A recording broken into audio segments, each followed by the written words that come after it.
Good evening and welcome to the Final Call News Hour. I'm your host, Herman Muhammad.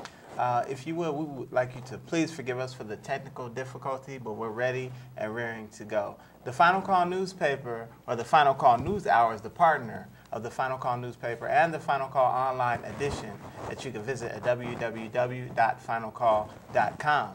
The Final Call newspaper is the most widely circulated black-owned and operated publication in the world, and also serves as the communications organ for the Nation of Islam.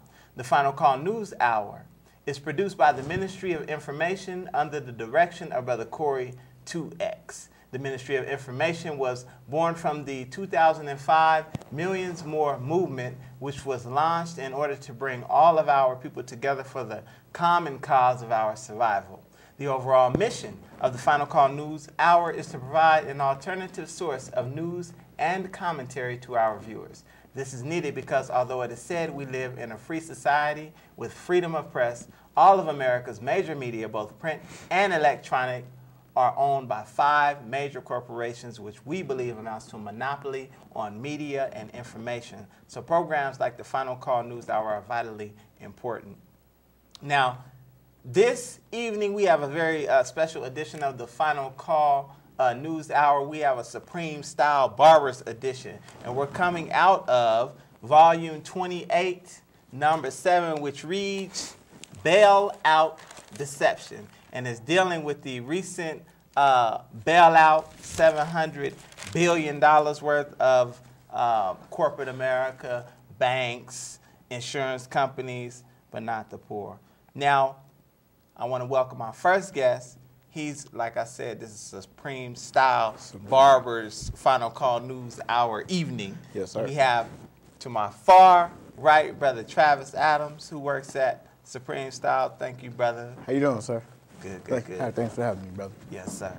And to my immediate right, we have the great Brother Brian Robinson, who's also a barber at Supreme Style Barbers. Brother Brian, welcome to the program. Thanks for having me. Yes, sir. Well, we're going to jump right in. This is, like I said, a barbershop talk edition of the Final Call News Hour. So we're going to get right into it. Now, since our last show, it's been quite some time, we have to apologize to our viewers for not being on the air the last couple of weeks. But during that time, so many things have transpired. The number one thing on everyone's mind in the black community and the world community is the election of Brother Barack Hussein Obama as the president-elect of the United States.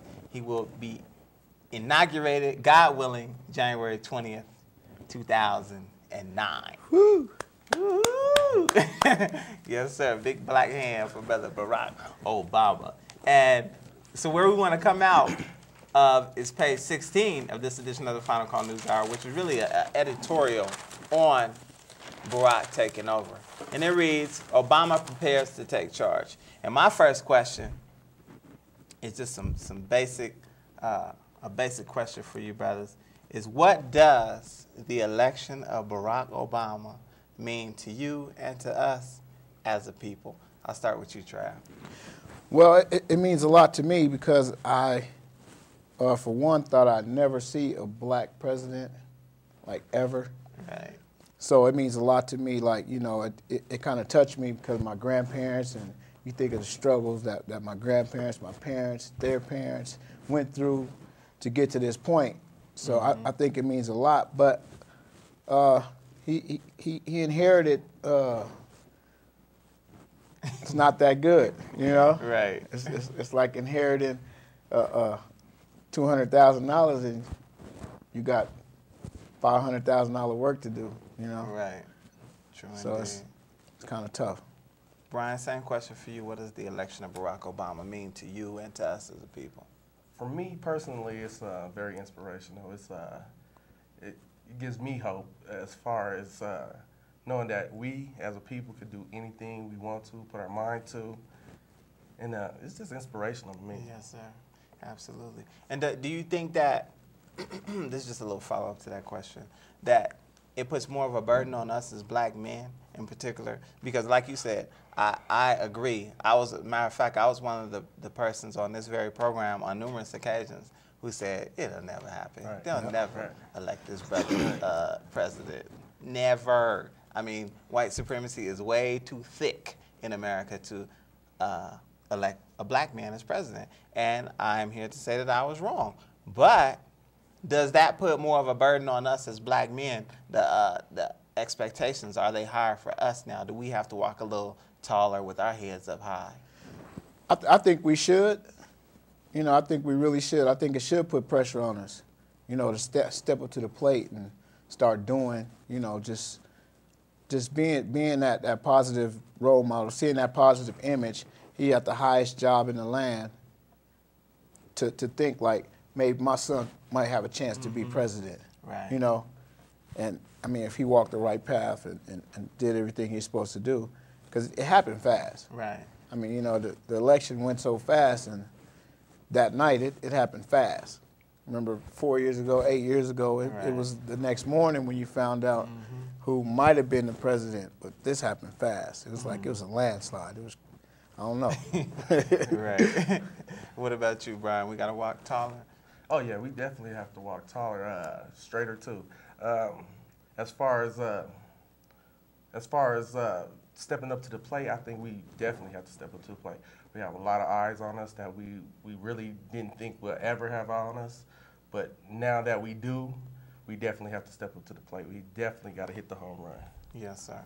Now, this particular election with Brother Obama was unlike any other election in the history of politics. It was unlike anything that I've ever seen in my life, in that it seemed as though, you know, all of our hopes, our dreams, our aspirations were riding on the shoulders of Barack Obama. There's people wearing, and I made this point before on the television show, not just Obama Biden shirts, but, you know, they have this brother's likeness on their shirts. Right. I seen a sister in a Barack Obama dress, you know what I mean? Mm-hmm. And so my question for you all is it fair for us to put all of our hopes and dreams and aspirations on the shoulders of Barack Obama? Is that fair?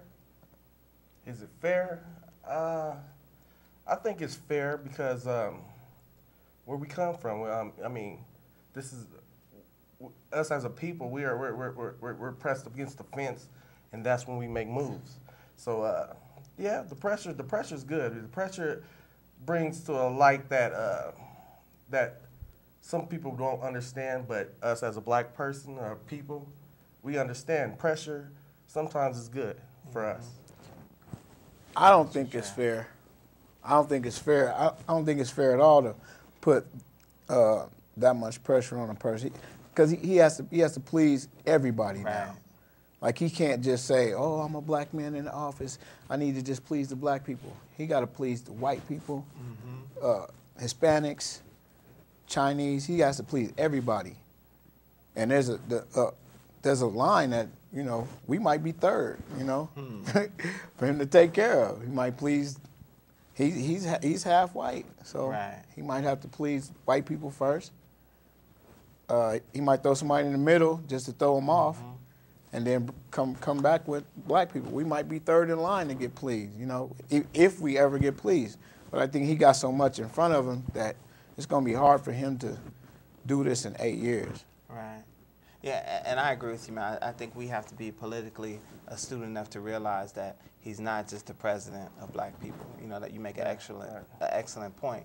He's the president of the United States of America, which the majority of the people are white.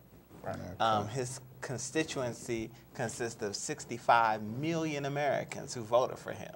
You know what I'm saying? And they said there's only an estimated 30 to 40 that are black.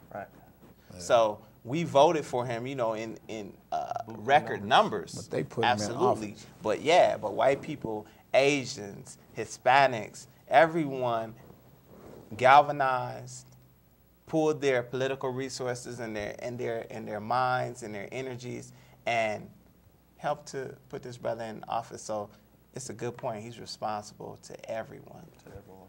To everyone. And I think that he's well equipped to fulfill the job that he's taken on. Like you mentioned, he's the mixed